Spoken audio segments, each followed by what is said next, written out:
Bonsoir à toutes et à tous, très heureuse de vous retrouver pour une nouvelle édition. Voici les titres de ce mardi. Les personnes déplacées dans le nord du pays ainsi que les membres vulnérables de leur famille d'accueil vont bénéficier d'une aide financière et nutritionnelle. Les précisions à suivre dans ce journal. Et nous ferons un focus sur Amnesty International qui met en cause la responsabilité des États d'Afrique de l'Ouest et du Centre sur le niveau alarmant de la corruption dans ces régions. Hors de nos frontières, l'armée soudanaise a boycotté ce lundi à Addis Abeba des pourparlers de paix proposés par des pays d'Afrique de l'Est dans l'optique de mettre fin à la guerre qui ravage le pays depuis 3 mois déjà.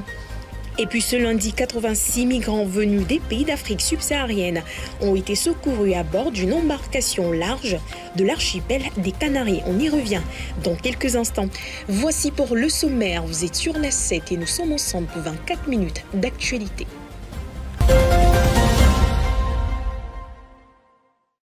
Bienvenue si vous nous rejoignez. Les personnes déplacées dans le nord du pays ainsi que les membres vulnérables de leur famille d'accueil vont bénéficier d'une aide financière et nutritionnelle. L'objectif reste celle d'assurer la résilience à long terme des communautés. Le développement avec Promise Pomegbe, avec les commentaires de Nadèja Arlidja. Avec une enveloppe de 1,8 milliard de francs CFA, les États-Unis, à travers le Bureau d'assistance humanitaire de l'Agence américaine pour le développement international et ses partenaires, offrent une solution nutritionnelle d'urgence aux personnes déplacées dans le nord du Togo et aux membres vulnérables de leur communauté d'accueil. En étroite collaboration avec le gouvernement togolais, cet apport américain permettra d'aider ces derniers pendant la période de soudure, période au cours de laquelle les familles ont le plus besoin d'aide. Concrètement, environ 27 000 personnes bénéficieront d'une aide financière polyvalente du Catholic Relief Services, CRS, afin de couvrir leurs besoins de base. Le programme alimentaire, de son côté, fournira une réponse nutritionnelle d'urgence pendant 3 mois à 37 000 personnes de plus. Il aidera également les familles à développer des activités génératrices de revenus. La situation sécuritaire dans le nord du pays a amené plusieurs à se déplacer, aussi bien en interne que vers l'extérieur. Selon les derniers chiffres officiels, environ 800 Togolais se sont réfugiés au Bénin, principalement dans la ville de Materi. Direction la région septentrionale du pays, la situation se complique davantage pour les populations du Nord. La situation sécuritaire a conduit à l'interdiction de certaines cultures. Les populations sont obligées de réduire leur espace cultivable ou de changer carrément de culture. Conséquence, ces interdictions pèsent sur les zones frontalières de certaines préfectures. Les premières pluies du mois d'avril ont donné le ton aux activités champêtres au Togo. Cependant, les anomalies liées au climat ont accentué l'irrégularité des précipitations, présageant ainsi des récoltes en deçà des espérances. Les choses se compliquent davantage pour les populations du Nord Togo. En raison du contexte sécuritaire dans la région, il avait été décidé d'interdire la culture de certaines céréales de grande taille. Sont concernés par cette interdiction le mil, le sorgho, le maïs, entre autres. Cette interdiction frappe les zones frontalières des préfectures d'Otone, de Saint-Cassé, de Kpenjal et de Kpenjal-Ouest, ainsi que les zones où sont implantés des postes de contrôle des forces de défense et de sécurité et le long des grandes routes. Les motivations de cette interdiction sont entre autres de couper aux terroristes leurs ressources et leurs approvisionnements. Mais cette décision pénalise aussi les populations qui sont majoritairement agriculteurs. Pris de court, certains ont dû changer de culture au moment où d'autres sont obligés de réduire leur espace cultivable. Bien avant l'interdiction des cultures, la vente de carburant avait été interdite. Par ailleurs, les assistances aux populations déplacées de la région continuent, mais les besoins sont loin d'être comblés. Également appelée la fièvre charbonneuse, la maladie du charbon est une maladie infectieuse aiguë causée par une bactérie appelée Bacillus anthracis. D'après l'équipe de l'UMOA chargée de la mission de la supervision de la lutte contre cette dernière, les résultats de la lutte menée sont satisfaisants. Nadèja Arlidja nous en dit plus. 2 études sur l'épidémiologie du charbon animal et humain en plus d'un plan de communication établi sur la maladie, 10 parcs de vaccination construits et des champs maudits cartographiés et matérialisés Taux de couverture de la vaccination des animaux sensibles estimé à 80% et les services vétérinaires outillés sur tous les plans l'on déduit de tout ceci que le projet de lutte contre le charbon bactérien au Togo a connu une réussite. C'est d'ailleurs ce qu'il faut comprendre dans le bilan fait par l'équipe de l'Union économique et monétaire ouest-africaine UEMOA en charge de la mission de supervision du projet en question le mois dernier. Ce qui reste à faire, c'est de continuer par observer certains comportements et instaurer d'autres mesures qui puissent permettre de garder cette constance dans les efforts consentis durant la lutte. L'étape suivante portera sur l'élaboration et l'envoi du rapport final de mise en œuvre du projet au niveau de la commission de l'UEMOA. La maladie du charbon bactérien est scientifiquement reconnue comme une maladie infectieuse des animaux domestiques et sauvages qui attaque également les humains. Dans ce cas, la contamination se fait par le biais de la consommation de ces animaux, mais également pendant une simple respiration. Pour rappel, les populations de la Kara et celles des savanes y sont très souvent exposées en raison du nombre important de champs maudits qu'on y trouve. Dans un nouveau rapport publié ce mardi, Amnesty International met en cause la responsabilité des États de l'Afrique de l'Ouest et du Centre sur le niveau alarmant de la corruption dans ces régions. L'organisation appelle les autorités de ces pays à cesser la persécution des défenseurs des droits humains qui dénoncent la corruption. Bernard Quinvy, reportage.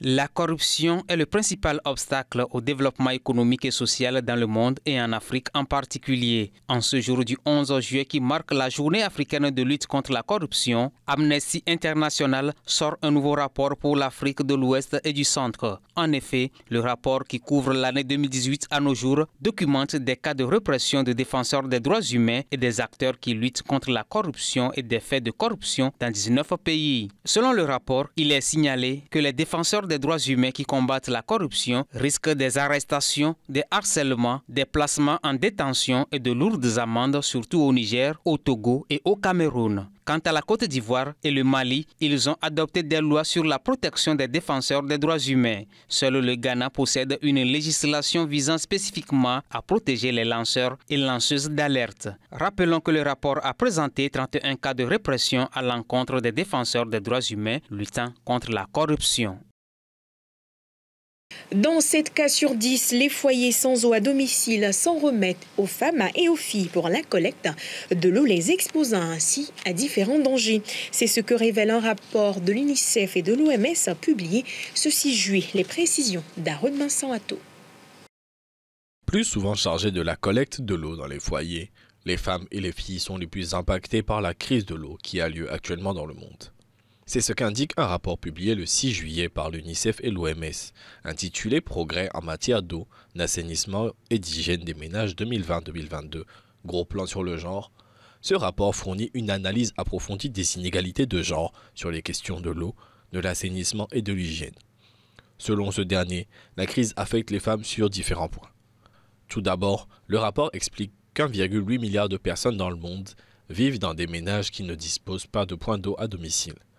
L'éloignement progressif des points d'eau dans certaines régions du monde pousse les femmes à elles aussi s'éloigner de plus en plus.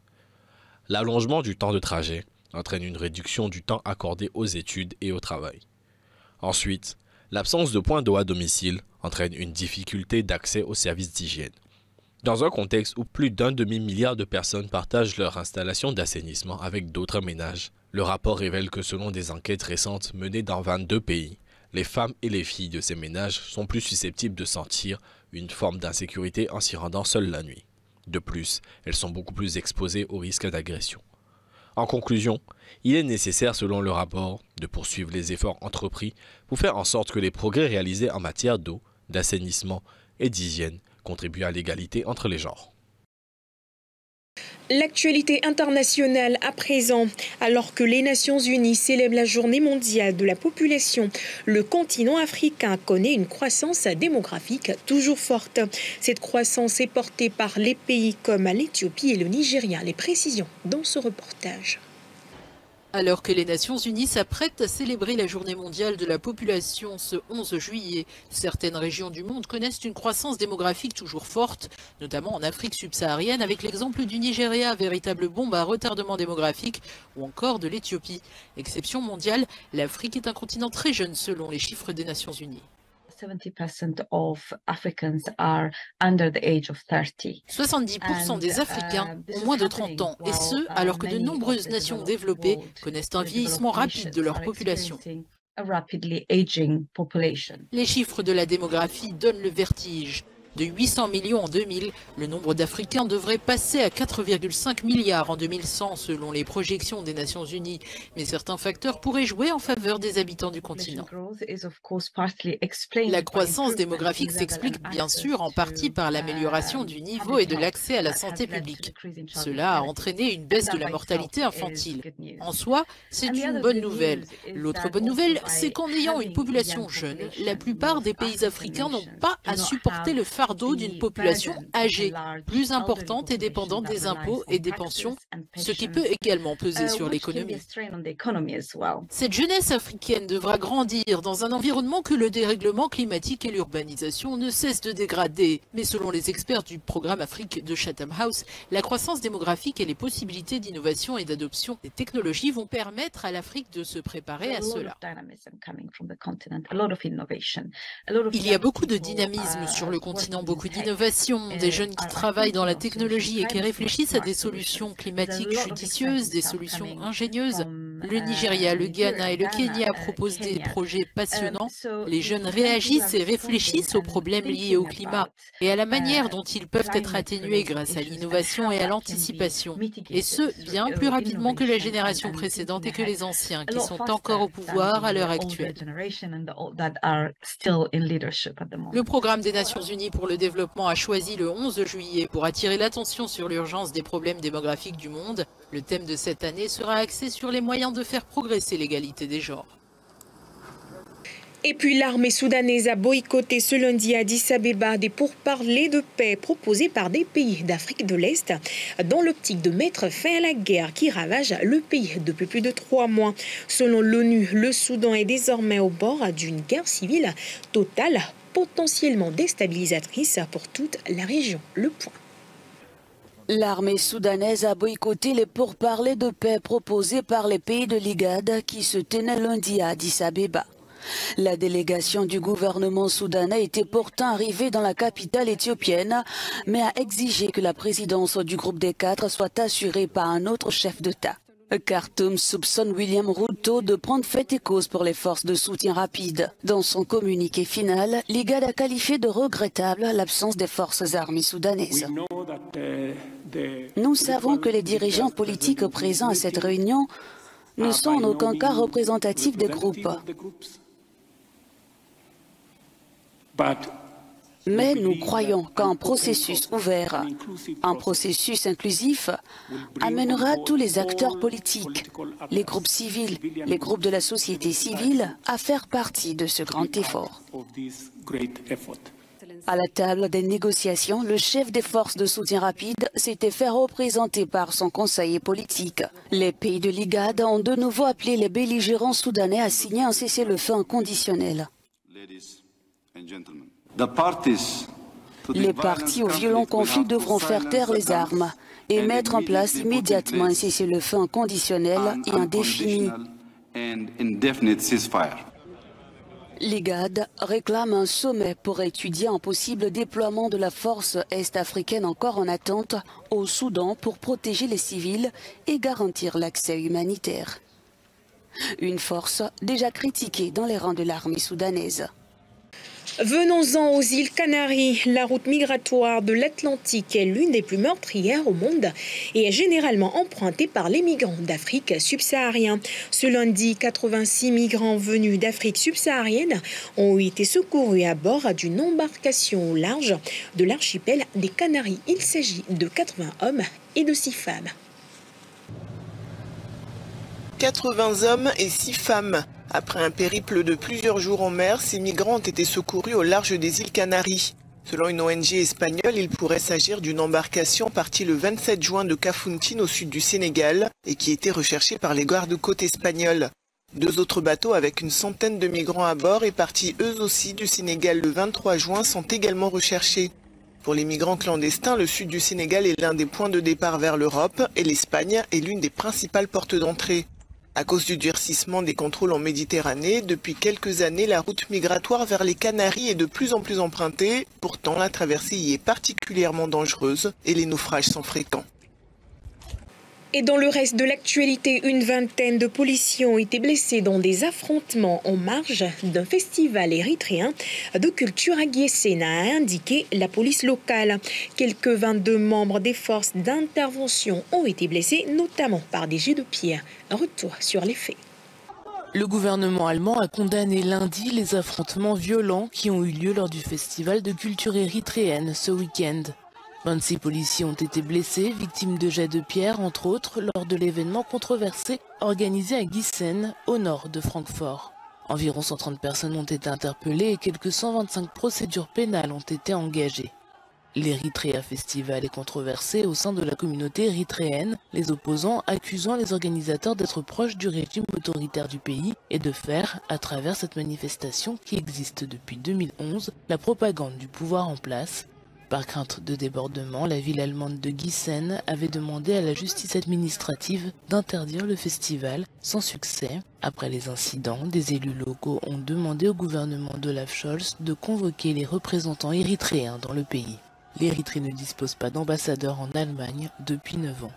Point final à cette édition. Merci de l'avoir suivi. Excellente soirée à toutes et à tous.